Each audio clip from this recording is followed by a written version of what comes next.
energy. Of course, every trophy game is adds a little bit extra element of competition, and the fans are definitely going to be really engaged to it. But that's one of the things that we try and stray away from is letting that affect how we approach the game. There's still a Big Ten opponent, still somebody that we're going to have to prep just as hard for, just as much as anybody else. So we kind of like to view it that way. But, yeah, it is going to be a really good energy and environment in Kinnick. You had the 42 push-ups from your trophy rival in Wisconsin. Where do you draw motivation this week? Yeah, I mean, really, it's just the fact that we have an opportunity to prove that we're a good team. I mean, we haven't played our best football yet, and so that's where the energy and excitement comes from, is that we have the chance to prove that we can play the way that we know we can. And so that's really where it comes from. It's not so much the rivalry and the trophy game. It's more just like, we want to play the way that we know we can. On that note, I know you guys aren't really looking too much at records, but do you hear the noise about you guys haven't beaten a 3-1 team? You haven't beaten anything close to that. Do you look at any of that stuff?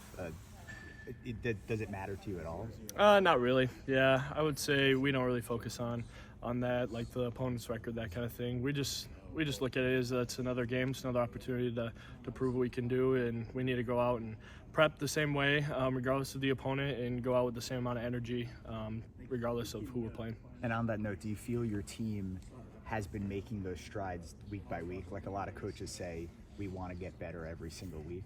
Yeah. I mean, there's still a lot of things on the tape that we need to improve on, but I think, like this week in particular, like we're seeing those improvements in practice, and so we just need to have that carry over to the actual game. And I will say, I think we have improved week by week, and I think we've gotten better as the year's gone on. So it's really encouraging that we have been getting better, but there's still so much left on the table for us to accomplish too.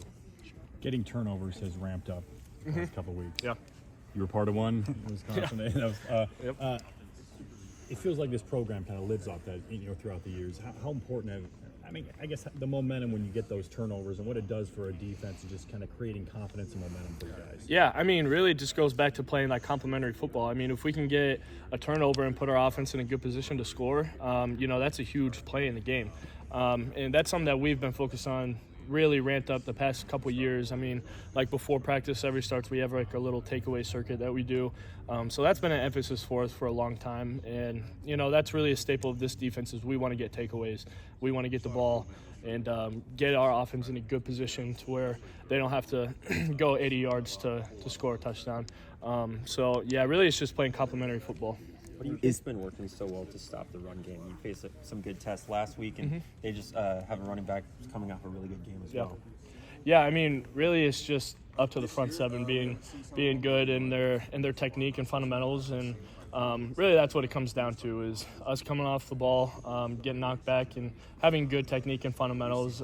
There's not really a secret sauce to it. It's just like the four guys on the line of scrimmage need to do their job so that the guys on the back end can clean it up, and that's something that we've been focusing on, and I think improving on week to week, and definitely something we focus on in practice a lot too. Aaron, I know you guys really don't need extra motivation for something like this, but obviously everybody remembers what happened 2 years ago with the interesting call. Put it at that. Yeah. Does it do any good to bring that memory up in the locker room to kind of add some extra juice to it, or is it really just focused on this week? Don't worry about what happened a couple of years ago. Does it provide maybe an additional chip, or kind of what's your thought process behind it? Yeah, the way I kind of look at it is if we need to have that to motivate us more, then we're probably not in the right headspace to begin with. So really it's just like respecting our opponent. Like they're a good football team. They're going to be motivated. They're going to want to come in here and beat us at home. It's a big game for them too.